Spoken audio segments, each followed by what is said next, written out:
Greens are coming for you, Rhaenyra. And for your children.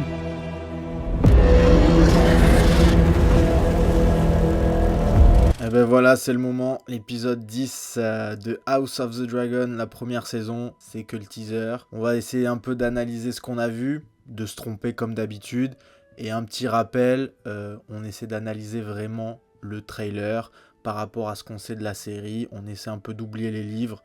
Si vous avez les réponses par rapport à ce que vous avez lu dans les livres, vous pouvez les garder pour vous, ça n'a aucun intérêt de les mettre en commentaire. On peut même pas dire que c'est parce que vous avez super bien analysé la série.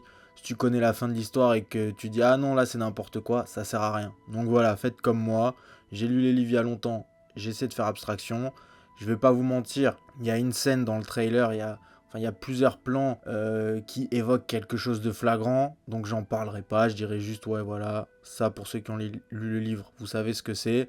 Et on garde le suspense pour ceux qui n'ont pas lu. Un peu de respect. La mise au point est terminée. Maintenant, on va passer à cet épisode 10. Qu'est-ce que nous apprend le trailer ? Je pense que ça va être un peu un épisode qui va répondre à l'épisode 9 où on était très concentré sur les verts et leur putsch un peu. Là, ça va être un épisode qui va être tourné sur les noirs, sur Rhaenyra et Daemon du coup.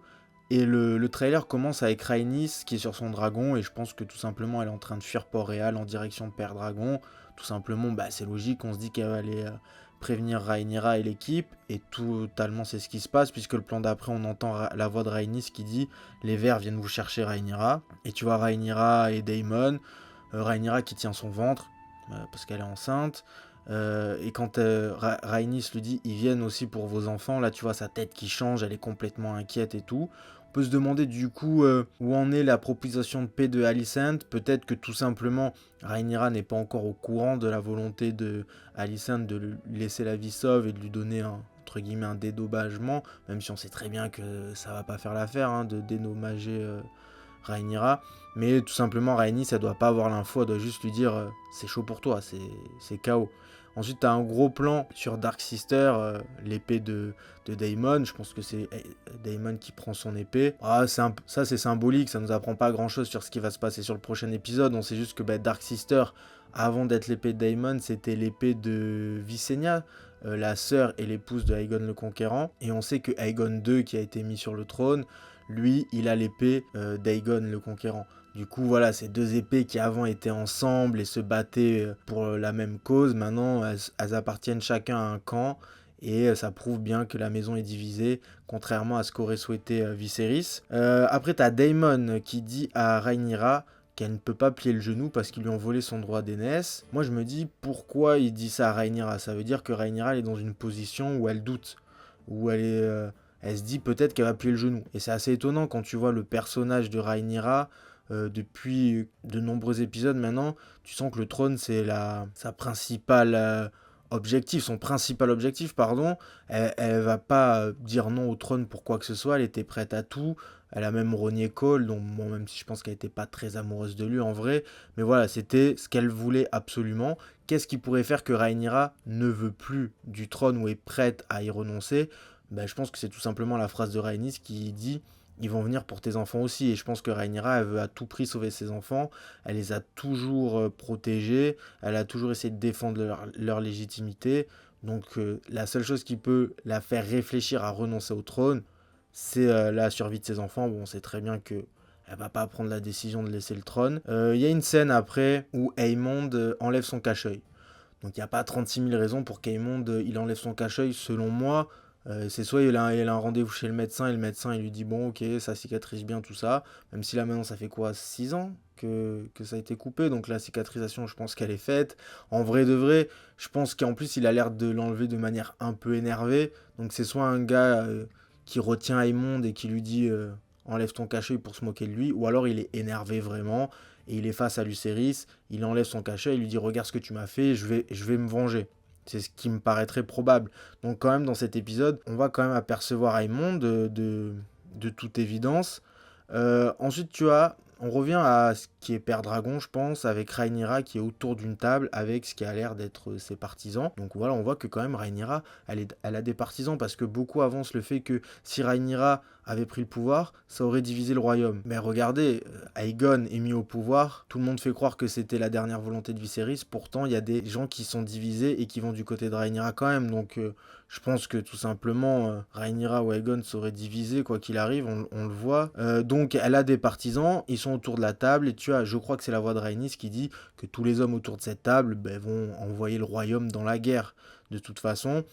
Et ce qui est très intéressant surtout, c'est qu'ils sont autour d'une carte, mais sur la table qui est peinte, c'est la carte qui avait été dessinée par Aegon le Conquérant avant la conquête. Cette carte, elle avait été faite après une visite du continent afin de préparer l'invasion, la conquête de Westeros. Donc c'est cool à voir. Je trouve qu'elle rend super bien l'image, elle est super bien faite et tout.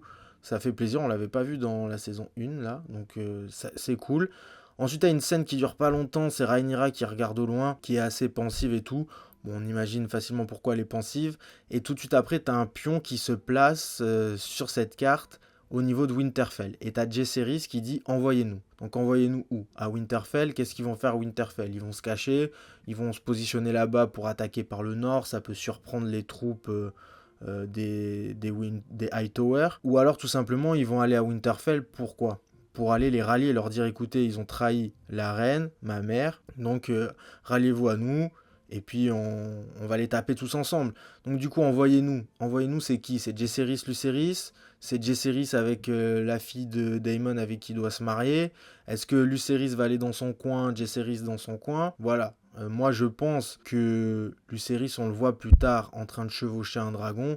Donc lui aussi, il va aller rallier des troupes à droite à gauche. Toujours autour de cette table, tu as toujours les partisans de Rhaenyra qui disent qu'il faut absolument assiéger le donjon rouge. Donc c'est logique. Assiéger le donjon rouge, pourquoi ? Parce que c'est là où se trouve le trône de fer. Si tu assièges le donjon rouge, tu as le cœur du royaume. Donc forcément, tu décrédibilises tes adversaires parce qu'ils n'auront pas pu défendre le cœur de leur royaume. Donc ils pourraient avoir des partisans qui se désolidarisent d'eux. En plus, bon, c'est symbolique, c'est un autre symbole, c'est que c'est Aegon qui avait construit ça après la conquête. Du coup, c'est une place forte des Targaryens. Donc c'est important de récupérer ça. Donc c'est logique qu'il lui donne ce conseil-là. T'as ensuite Eric Cargill, l'un des jumeaux, celui qui était pas trop chaud pour Aegon, qui a fui un peu et qui a laissé son frère dans la merde, on va le dire. Il donne la couronne, j'ai l'impression qu'il donne la couronne à Rhaenyra et qu'il jure loyauté à la reine. Donc bon, ça c'était assez prévisible. Bon, tu peux te dire, bon, qu'est-ce que ça peut faire ? Un mec de plus qui vient rejoindre Rhaenyra, qu'est-ce que ça va lui apporter ? Mais voilà, on voit que les jumeaux, ils ont été mis en avant, c'est pas pour rien. Comme je disais ensuite, tu as Lucerys qu'on voit sur son dragon sous la flotte. Avant de le voir décoller avec son dragon, on voit qu'il y a quelqu'un qui a l'air de se jeter sur lui, et sur le dragon, et qui a l'air de sortir une épée. On voit pas super bien parce que c'est la nuit sous la pluie. Et ensuite au loin, tu vois Vhagar. Donc qui serait cette personne qui essaie d'arrêter le dragon qui s'envole ? Je crois que le dragon de Lucerys c'est Arax, je suis pas sûr. Et j'ai l'impression qu'au loin, ensuite, le dragon que tu vois, il est balèze parce qu'il est plus haut que les donjons. Et il a un triple menton comme Vhagar, une crête sous le menton. Donc je pense que c'est Vhagar. En sachant qu'on a vu Aemond enlever son cache-œil plus tôt, est-ce qu'il y aurait peut-être un face-à-face Lucerys-Aemond ? Lucerys qui tente de fuir, et puis quelqu'un qui se jette pour essayer de l'arrêter. Vhagar au loin. Peut-être que Aemond va essayer de le pourchasser, ou peut-être que le montage nous manipule, ça serait pas la première fois. Ensuite, t'as une voix que j'ai pas reconnue, je sais pas du tout qui c'est, qui dit en clair, et je pense qu'il s'adresse à Rhaenyra, vous avez le plus grand pouvoir depuis l'époque de l'ancienne Valyria, et tu as un montage entrecoupé où tu vois Rhaenyra, Daemon, les filles de Daemon, les fils de Rhaenyra, et un gros plan sur un œil de dragon avec, j'ai l'impression, dans le reflet de l'œil, une flamme. Mais là, tout simplement, c'est pour dire que du côté des Noirs, vous avez beaucoup de Targaryens, vous avez beaucoup de dragons, le sang des Targaryens coule dans vos veines à tous, donc vous êtes super puissants, tout simplement, donc c'est normal, je pense que des gens se rallient à eux, en plus que Viserys l'ait nommée reine, comme étant l'héritière légitime. Après, t'as Daemon qui chante en valérien face à un dragon. Il met une torche par terre. Tu sens qu'il est pas rassuré face au dragon. Donc ça pourrait ne pas être son dragon. Ce serait peut-être un dragon qu'il essaie de calmer, qu'il essaie peut-être d'apprivoiser. Donc c'est quel dragon? Moi j'ai beaucoup de mal à reconnaître les dragons dans la série, donc dites-moi si vous l'avez reconnu. Si c'est pas son dragon, c'est qui? Ça a l'air d'être un dragon balèze. Est-ce que c'est Vhagar? Mais qu'est-ce que Vhagar foutrait à proximité de Daemon? En même temps, peut-être que Daemon chanterait une petite chanson à Vhagar pour lui dire hey, tu te rappelles, je sortais avec ton ancienne maîtresse, on est proches et tout, viens de notre côté. Je sais pas, après le visage a pas l'air de ressembler à celui de Vhagar. Donc je sais pas, nouveau dragon dans le game ou petite scène anecdotique comme quand Daemon allait cueillir un œuf, il nous avait mis ça dans le teaser, ça avait aucune importance dans l'épisode en tout cas. Et ensuite tu as une scène où des dragons s'éloignent, ils sont dans les airs, ils s'éloignent et tout de suite après tu as Otto qui s'approche de Daemon et de Rhaenyra au niveau de Père Dragon et ça rappelle un petit peu ce qui s'était passé en épisode 2 quand Otto était venu déjà faire la paix avec Daemon et que c'est Rhaenyra qui avait un peu calmé les bails. Et là, la scène a l'air de se reproduire. J'ai l'impression que Rhaenyra lit un parchemin. Donc c'est sûrement Otto qui vient faire une proposition de paix en disant bon voilà, nous on vous offre ça, en échange vous pliez le genou. Et c'est peut-être une scène qui va se passer assez tôt dans l'épisode. Et c'est peut-être après cette scène que justement Daemon lui dira vous ne pouvez pas plier le genou, etc.